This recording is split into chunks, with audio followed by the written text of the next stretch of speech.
एक गांव में एक व्यक्ति रहता था जो अपने जीवन को लेकर बहुत चिंतित रहता था। उसे लगता था कि उसके जीवन में एक बड़ा बदलाव आना चाहिए, जिससे उसे जीवन में किसी भी तरह की परेशानी न रहे। उसके पास खूब धन हो और उसकी खूब प्रसिद्धि हो, वह जहाँ जाए उसे सम्मान मिले, परंतु उसके जीवन में कुछ भी नहीं बदल रहा था, क्योंकि वह कुछ करने की जगह बस सही समय का इंतजार कर रहा था और समय उसके कुछ करने का इंतजार कर रहा था। उसकी इसी आदत के कारण उसका मन दुखी रहने लगा। उसके मन में नकारात्मक विचारों का वास होने लगा। उसे हर चीज में कमी नजर आने लगी। जब भी वह कुछ करने का मन बनाता तो अचानक उसके मन में विचार आता कि शायद ये काम सही ढंग से नहीं हो पाएगा। उसे लगने लगा शायद वह कुछ करने लायक ही नहीं है। इसका परिणाम यह हुआ कि उसका जीवन पहले से भी ज्यादा दुखमय हो गया।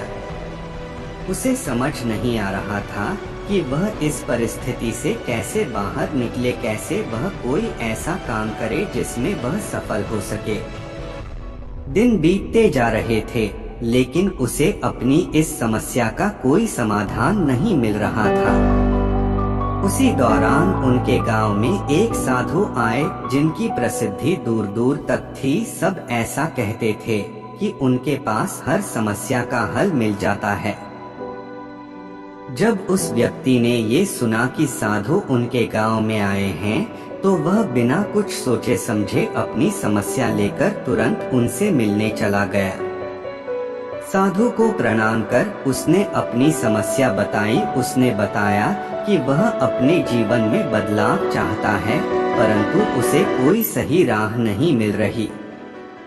इसी कारण उसके मन में नकारात्मक विचार आते रहते हैं और दुख हमेशा उसे घेरे रहता है। कोई काम करने जाता हूँ तो मन में उसकी विफलता का विचार पहले ही आ जाता है। बताइए मैं ऐसा क्या करूं कि एक सुखद जीवन जी सकूं?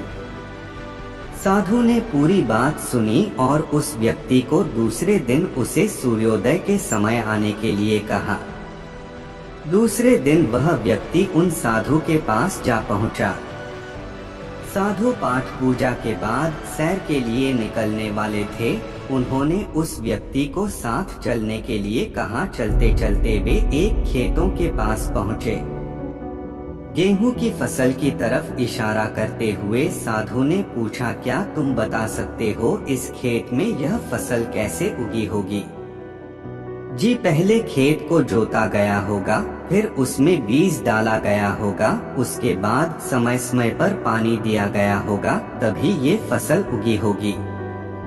उस व्यक्ति ने पूरी प्रक्रिया बताते हुए उत्तर दिया।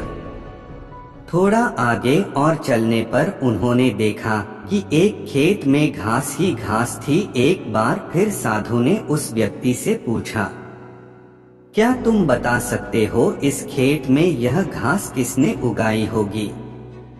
महाराज, घास कौन उगाता है?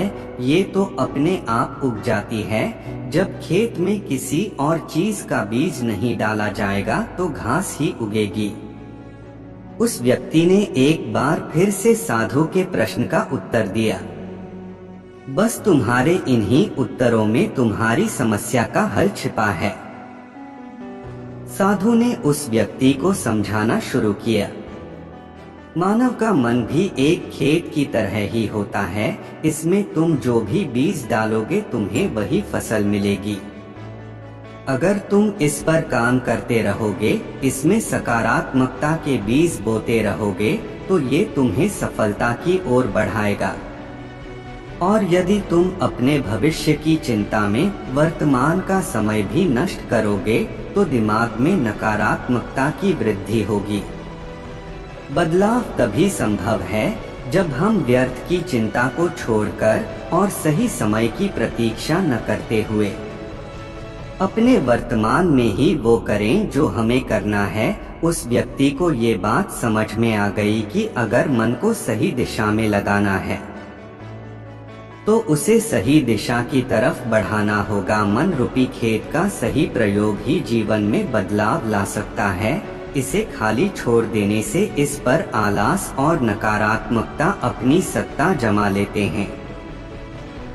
मन के कहे पर मत चलिए, बल्कि मन को अपने कहने पर चलाइए। एक बड़ी इमारत बनने की शुरुआत भी एक ईंट रखने से ही होती है, और उस ईंट की तरह अपनी छोटी छोटी कोशिशों को जोड़कर आप एक बड़ा मुकाम हासिल कर सकते हैं। जरूरत है तो बस एक शुरुआत की।